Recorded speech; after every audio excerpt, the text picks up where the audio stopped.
ನಮಸ್ಕಾರ ಎಲ್ರಿಗೂ. ಶುಭ ಸಂಜೆ. ಎಲ್ಲರಿಗೂ ಮಕರ ಸಂಕ್ರಾಂತಿ ಹಬ್ಬದ ಶುಭಾಶಯಗಳು. ಇವತ್ತಿನ ಕ್ರಿಕೆಟ್ ಸುದ್ದಿಗಳಿಗೆ ಸ್ವಾಗತ.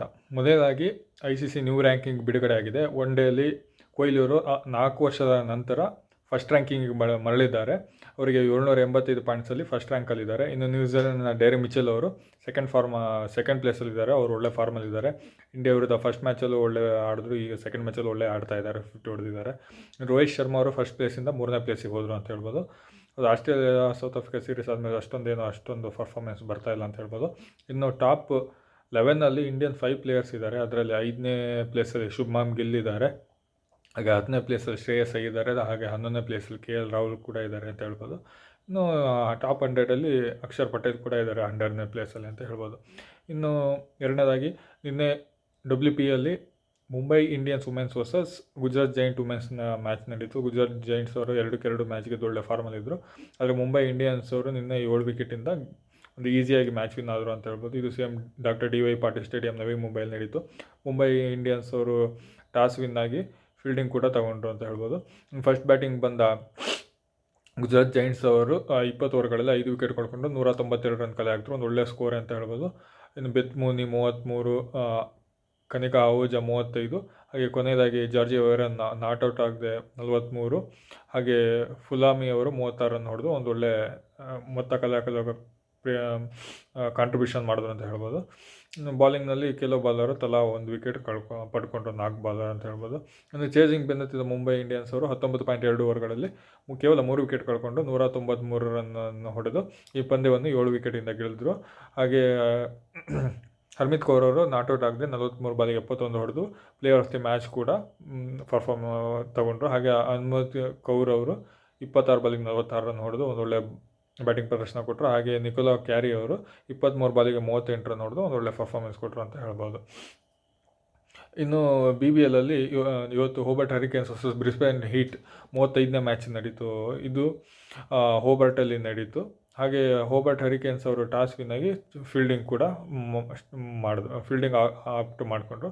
ಇನ್ನು ಬ್ಯಾಟಿಂಗ್ ಫಸ್ಟ್ ಬಂದ ಬ್ರಿಸ್ಬೇನ್ ಹೀಟ್ ಅವರು ಒಂದು ಒಳ್ಳೆ ರನ್ನ ಕಲೆ ಹಾಕಿದ್ರು ಅಂತ ಹೇಳ್ಬೋದು. 20 ಓವರ್ಗಳಲ್ಲಿ 8 ವಿಕೆಟ್ ಕಳ್ಕೊಂಡು 160 ರನ್ ಹೊಡೆದ್ರು. ಮೆಕ್ಸಾನಿ ಅವರು 49 ಹೊಡೆದ್ರು. ಹಾಗೆ ರೆನ್ಶೋ ಅವರು 37 ರನ್ ಹೊಡೆದು ಹೈಯೆಸ್ಟ್ ರನ್ ಆದರು. ಬೇರೆ ಮಿಡ್ಲ್ ಆರ್ಡರಲ್ಲಿ ಅಥವಾ ಟಾಪ್ ಆರ್ಡರಲ್ಲಿ ಯಾರಿಂದ ಅಷ್ಟೊಂದು ಒಳ್ಳೆ ಬ್ಯಾಟಿಂಗ್ ಪರ್ಫಾರ್ಮೆನ್ಸ್ ಬಂದಿಲ್ಲ. ಇನ್ನು ರೀಲಿ ಮೆರಡಿತ್ ಅವರು 3 ವಿಕೆಟ್, ಹಾಗೆ ನಾಥನ್ ಎಲಿಸ್ ಕ್ಯಾಪ್ಟನ್ ಕೂಡ 2 ವಿಕೆಟ್, ಹಾಗೆ ರಿಯಾದ್ ಹುಸೇನ್ 2 ವಿಕೆಟ್ ಪಡ್ಕೊಂಡ್ರು ಹೋಬರ್ಟ್ ಪರ. ಇನ್ನು ಚೇಸಿಂಗ್ ಬೆನ್ನತ್ತಿದ್ದ ಹೋಬರ್ಟ್ ಅವರು 20 ಓವರ್ಗಳಲ್ಲಿ ಕೇವಲ 157 ರನ್ ಗಳಿಸಲಷ್ಟೇ ಸಾಧ್ಯವಾಯಿತು, 8 ವಿಕೆಟ್ ಕಳ್ಕೊಂಡು. ಇದರಿಂದ ಬ್ರಿಸ್ಬೇನ್ ಹೀಟ್ ಅವರು ಕೇವಲ 3 ರನ್ನಿಂದ ವಿನ್ ಆದರು. ಅದು ಬ್ಯಾಟಿಂಗ್ನಲ್ಲಿ ಬಿವ್ ವೆಬ್ಸ್ಟರ್ 51, ಹಾಗೆ ಬೆನ್ ಮೆಕ್ಡಾನಟ್ ಅವರು 59 ರನ್ ಹೊಡೆದ. ಆದರೆ ಮಿಡ್ಲ್ ಆರ್ಡರು ಮತ್ತು ಟಾಪ್ ಆರ್ಡರು ಲೋಯರ್ ಎಂಡಲ್ಲಿ ಯಾರಿಂದ ಅಷ್ಟೊಂದು ಒಳ್ಳೆ ಪರ್ಫಾರ್ಮೆನ್ಸ್ ಬಂದಿಲ್ಲ. ಇನ್ನು ಮ್ಯಾಚಿಗೆ ಕುಗ್ಗಿಂಗ್ಮನ್ ಅವರು 4 ಓವರಿಗೆ 24 ರನ್ ಕೊಟ್ಟು 2 ವಿಕೆಟ್ ತಗೊಂಡ್ರು. ಈ ಪ್ರದರ್ಶನಕ್ಕೆ ಅವರಿಗೆ ಪಂದ್ಯ ಪುರುಷೋತ್ತಮ ಕೂಡ ದೊರೆಯಿತು. ಇನ್ನು ಎಕ್ಸೇವಿಯರ್ ಬೆರ್ಲೆಟ್ ಕೂಡ 3 ವಿಕೆಟ್ ಪಡ್ಕೊಂಡ್ರು ಅಂತ ಹೇಳ್ಬೋದು. ಇನ್ನು ನೇಸರ್ ಜಮನ್ ಖಾನ್ ಹಾಗೂ ಲ್ಯಾಮಿಸನ್ ತಲಾ 1 ವಿಕೆಟ್ ಕೂಡ ಪಡ್ಕೊಂಡ್ರು ಅಂತ ಹೇಳ್ಬೋದು. ಇದೊಂದು ಅತ್ಯಂತ ಕುತೂಹಲಕಾರಿ ಮ್ಯಾಚ್ ಆಗಿತ್ತು. ಲೋ ಸ್ಕೋರಿಂಗ್ ಗೇಮ್ ಆಗಿದ್ರು, ಒಳ್ಳೆ ಗೇಮ್ ಆಗಿತ್ತು ಅಂತ ಹೇಳ್ಬೋದು. ಲಾಸ್ಟ್ ಓವರಲ್ಲಿ ಜಮಾನ್ ಖಾನ್ ಅವರು ಒಳ್ಳೆ ಬಾಲಿಂಗ್ ಪ್ರದರ್ಶನ ಕೊಟ್ಟರು ಅಂತ ಹೇಳ್ಬೋದು. ಯಾಕಂದರೆ ಲಾಸ್ಟ್ 2 ಓವರಿಗೆ ಕಮ್ಮಿ ರನ್ ಬೇಕಿತ್ತು. ಲಾಸ್ಟ್ 2 ಓವರಿಗೆ ಕೇವಲ ಒಂದು 11 ರನ್ ಬೇಕಿತ್ತು ಅಷ್ಟೇ ಅಂತ ಹೇಳ್ಬೋದು. ಆದರೆ 19ನೇ ಓವರ್ ಮಾಡಿದ ಜೇರ್ ಬೆರ್ಲೆಟ್ ಅವರು ಕೇವಲ 5 ರನ್ ಕೊಟ್ಟು 2 ವಿಕೆಟ್ ಪಡ್ಕೊಂಡ್ರು. ಲಾಸ್ಟ್ ಓವರ್ ಮಾಡಿದ ಜಮಾತ್ ಖಾನ್ ಅವರು ಕೇವಲ 2 ರನ್ ಬಿಟ್ಕೊಟ್ರು ಅಂತ ಹೇಳ್ಬೋದು. ಲಾಸ್ಟ್ ಓವರ್ಗೆ 6 ರನ್ ಬೇಕಿತ್ತು, ಕೇವಲ 2 ರನ್ ಬಿಟ್ಕೊಟ್ರು, 1 ವಿಕೆಟ್ ಕೂಡ ಪಡ್ಕೊಂಡ್ರು ಅಂತ ಹೇಳ್ಬೋದು. ಒಳ್ಳೆ ಲೋ ಸ್ಕೋರಿಂಗ್ ಗೇಮ್ ಕೂಡ ಆಗಿತ್ತು ಅಂತ ಹೇಳ್ಬೋದು. ಇನ್ನು ನಿನ್ನೆ ಸೌತ್ ಆಫ್ರಿಕಾ T20ಲಿ Paarl Royals versus Durban Super Giants 23ನೇ ಮ್ಯಾಚ್ ನಡೀತು.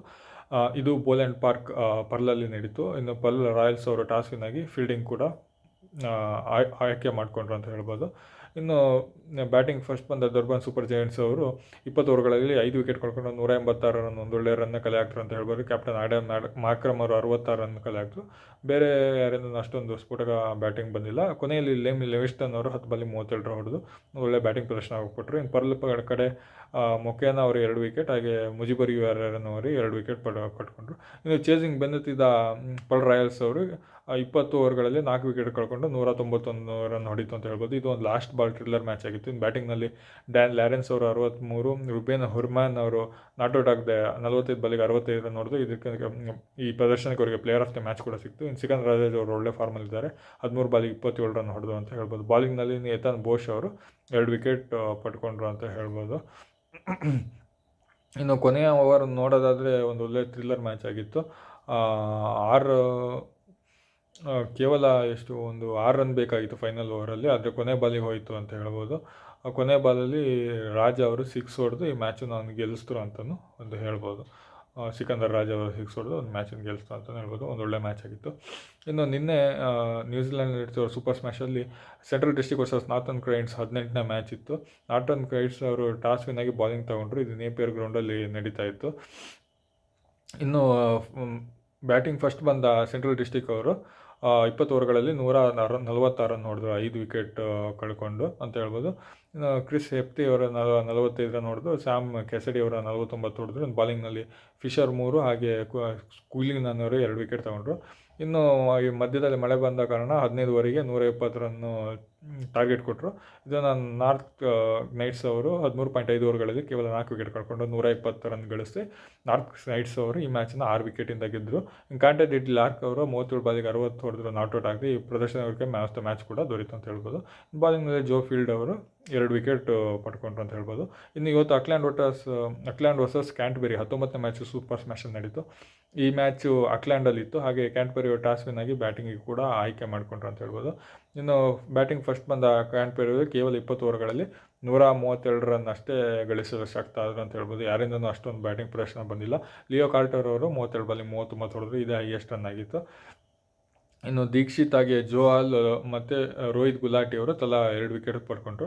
ರೋಹಿತ್ ಗುಲಾಟಿ ಅವರು 4 ಓವರಿಗೆ 16 ರನ್ ಕೊಟ್ಟು 2 ವಿಕೆಟ್ ಪಡ್ಕೊಂಡ್ರು. ಈ ಪ್ರದರ್ಶನಕ್ಕೆ ಅವರಿಗೆ ಮ್ಯಾನ್ ಆಫ್ ದ ಮ್ಯಾಚ್ ಕೂಡ ದೊರೀತು ಅಂತ ಹೇಳ್ಬೋದು.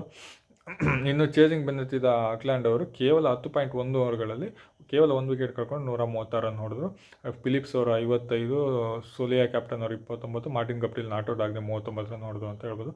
ಬಾಲಿಂಗ್ನಲ್ಲಿ ಕೋಲೆ ಮೆಕ್ಡೊನಾಲ್ಡ್ ಕ್ಯಾಪ್ಟನ್ ಅವರು 1 ವಿಕೆಟ್ ತಗೊಂಡ್ರು ಅಂತ ಹೇಳ್ಬೋದು. ಇನ್ನು ನಾಳೆಯಿಂದ ICC ಅಂಡರ್-19 ಮ್ಯಾಚ್ ಶುರು ಆಗ್ತಿದೆ.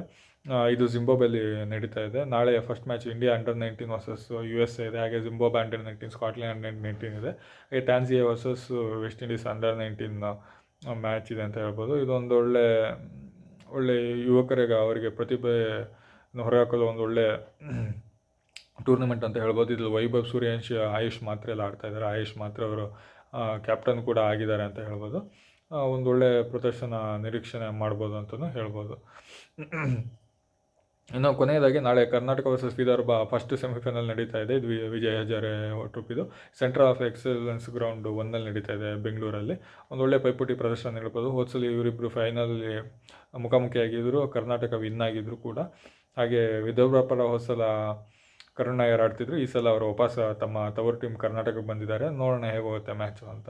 ಇದು ಜಿಯೋ ಹಾಟ್ಸ್ಟಾರಲ್ಲಿ ಲೈವ್ ಕೂಡ ಇರುತ್ತೆ ಅಂತ ಹೇಳ್ಬೋದು. ಇದಿಷ್ಟು ಇವತ್ತಿನ ಕ್ರಿಕೆಟ್ ಸುದ್ದಿ ಆಗಿದ್ದು. ಧನ್ಯವಾದ.